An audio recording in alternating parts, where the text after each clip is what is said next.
ನಾಳೆ ಹೋಳಿ ಹುಣ್ಣಿಮೆಯ ಜೊತೆ ಲಕ್ಷ್ಮೀ ಜಯಂತಿಯನ್ನು ಆಚರಿಸಲಾಗುತ್ತದೆ. ಹುಣ್ಣಿಮೆಯ ಲಕ್ಷ್ಮೀ ಪೂಜೆಗೆ ಅತ್ಯಂತ ಶಕ್ತಿ ಇದೆ. ಇದರ ಜೊತೆಯಲ್ಲಿ ನಾಳೆ ಲಕ್ಷ್ಮೀ ಜನಿಸಿರುವ ದಿನ ಆಗಿರುವುದರಿಂದ ತಪ್ಪದೆ ಲಕ್ಷ್ಮಿಯನ್ನು ಆರಾಧಿಸಿ ಪೂಜಿಸಬೇಕು.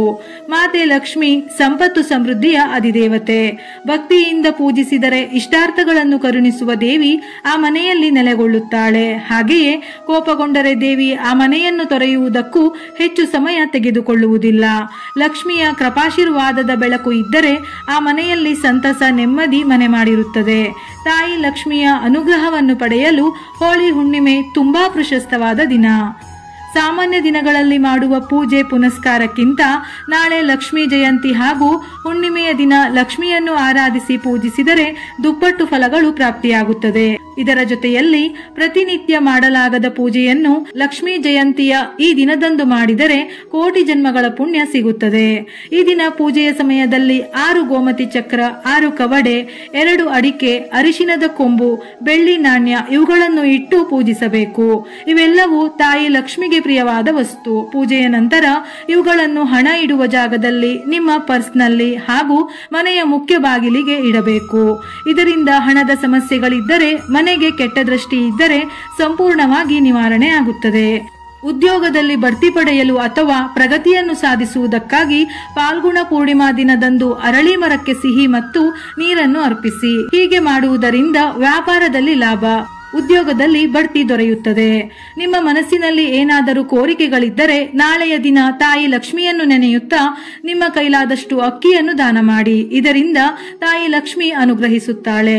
ಅರಳಿ ಮರದಲ್ಲಿ ಭಗವಾನ್ ವಿಷ್ಣು ಮತ್ತು ತಾಯಿ ಲಕ್ಷ್ಮಿ ನೆಲೆಸಿದ್ದಾರೆ ಎಂದು ಪುರಾಣಗಳು ಹೇಳುತ್ತವೆ. ನಾಳೆಯ ದಿನ 5 ಅರಳಿ ಎಲೆಗಳನ್ನು ಪೂಜೆಯ ಸಮಯದಲ್ಲಿ ಇಟ್ಟು ಪೂಜೆ ಮಾಡಬೇಕು. ಪೂಜೆಯ ನಂತರ ಹಣ ಇಡುವ ಜಾಗದಲ್ಲಿ ಈ ಎಲೆಗಳನ್ನು ಇಟ್ಟರೂ ಆರ್ಥಿಕ ಅಭಿವೃದ್ಧಿ ಆಗುತ್ತದೆ. ಏನಾದರೂ ದೃಷ್ಟಿದೋಷ, ಅನಾರೋಗ್ಯವಿದ್ದರೆ ಸಾಮಾನ್ಯವಾಗಿ ಹುಣ್ಣಿಮೆ ಅಮಾವಾಸ್ಯೆಯಲ್ಲಿ ದೃಷ್ಟಿ ತೆಗೆಯುತ್ತಾರೆ. ನಾಳೆಯ ದಿನ ಚಿಕ್ಕ ಮಕ್ಕಳಿಂದ ದೊಡ್ಡವರವರೆಗೂ ಈ ರೀತಿ ವೀಳ್ಯದೆಲೆಯಿಂದ ದೃಷ್ಟಿ ತೆಗೆಯಿರಿ. 2 ಶುದ್ಧವಾದ ವೀಳ್ಯದೆಲೆಯನ್ನು ತೆಗೆದುಕೊಂಡು ವೀಳ್ಯದೆಲೆಯ ಹಿಂಭಾಗಕ್ಕೆ ಕೊಬ್ಬರಿ ಎಣ್ಣೆಯನ್ನು ಹಚ್ಚಬೇಕು. ನಂತರ ದೃಷ್ಟಿ ತೆಗೆಯುವ ವ್ಯಕ್ತಿಯನ್ನು ನೆಲಕ್ಕೆ ಕೂರಿಸಿ ವ್ಯಕ್ತಿಯ ಎಡಭಾಗದಿಂದ ಬಲಭಾಗಕ್ಕೆ ವೀಳ್ಯದೆಲೆಯಿಂದ ದೃಷ್ಟಿಯನ್ನು ತೆಗೆದು ನೆಲಕ್ಕೆ ಮುಟ್ಟಿಸಿ ಮತ್ತೆ ಬಲಭಾಗದಿಂದ ಎಡಕ್ಕೆ ದೃಷ್ಟಿಯನ್ನು ತೆಗೆದು ವೀಳ್ಯದೆಲೆಯನ್ನು ನೆಲಕ್ಕೆ ಮುಟ್ಟಿಸಬೇಕು. ಈ ರೀತಿ 3 ಬಾರಿ ದೃಷ್ಟಿಯನ್ನು ತೆಗೆದು ಆ ವೀಳ್ಯದೆಲೆಯನ್ನು ಕೆಂಡದ ಜೊತೆ ಅಥವಾ ಬೆಂಕಿಯಲ್ಲಿ ಸಂಪೂರ್ಣವಾಗಿ ಸುಡಬೇಕು. ಬೆಂಕಿಯಲ್ಲಿ ವೀಳ್ಯದೆಲೆ ಸುಡುವಾಗ ಶಬ್ದ ಬಂದರೆ ದೃಷ್ಟಿಯಾಗಿದೆ ಎಂದರ್ಥ. ಸಂಪೂರ್ಣವಾಗಿ ಸುಟ್ಟ ಆ ಕಪ್ಪನ್ನು ದೃಷ್ಟಿ ತೆಗೆದಿರುವ ಆ ವ್ಯಕ್ತಿಯ ಹಣೆಗೆ ಹಚ್ಚಬೇಕು. ಇದರಿಂದ ಯಾವುದೇ ರೀತಿಯ ಕೆಟ್ಟ ದೃಷ್ಟಿಯಿಂದ ಉಂಟಾದ ಅನಾರೋಗ್ಯದ ಸಮಸ್ಯೆಗಳಿದ್ದರೆ ನಿವಾರಣೆ ಆಗುತ್ತದೆ. ಆದರೆ ದೃಷ್ಟಿಯನ್ನು ತೆಗೆಯುವಾಗ ವೀಳ್ಯದೆಲೆಯ ಹಿಂಭಾಗವು ನಿಮ್ಮ ಮೇಲ್ಗಡೆ ಬರುವಂತೆ ದೃಷ್ಟಿಯನ್ನು ತೆಗೆಯಬೇಕು.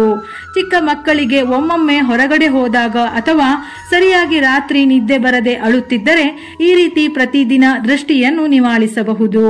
ನಾಳೆಯ ದಿನ 3 ಅವಿವಾಹಿತ ಹೆಣ್ಣು ಮಕ್ಕಳನ್ನು ಅಂದರೆ ಕನ್ಯೆಯರನ್ನು ಮನೆಗೆ ಕರೆಸಿ ಅರಿಶಿನ ಕುಂಕುಮದ ಜೊತೆ ತಾಂಬೂಲವನ್ನು ನೀಡಿ ಅವರಿಗೆ ಪಾಯಸ ಅಥವಾ ಏನಾದರೂ ಸಿಹಿಯನ್ನು ನೀಡಿ. ನಿಮ್ಮ ಕೈಲಾದಷ್ಟು ದಕ್ಷಿಣೆಯನ್ನು ನೀಡಿ. ಸಾಧ್ಯವಾದರೆ ಹಳದಿ ಬಣ್ಣದ ರವಿಕೆ ಕಣ ಅಥವಾ ಹಳದಿ ಬಣ್ಣದ ವಸ್ತ್ರಗಳನ್ನು ನೀಡಿದರೆ ತುಂಬಾ ಒಳ್ಳೆಯದು.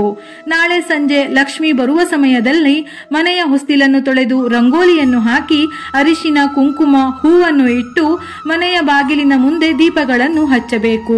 ಇದರ ಜೊತೆಯಲ್ಲಿ ತಪ್ಪದೆ ತುಳಸಿಗೆ ದೀಪವನ್ನು ಹಚ್ಚಲೇಬೇಕು.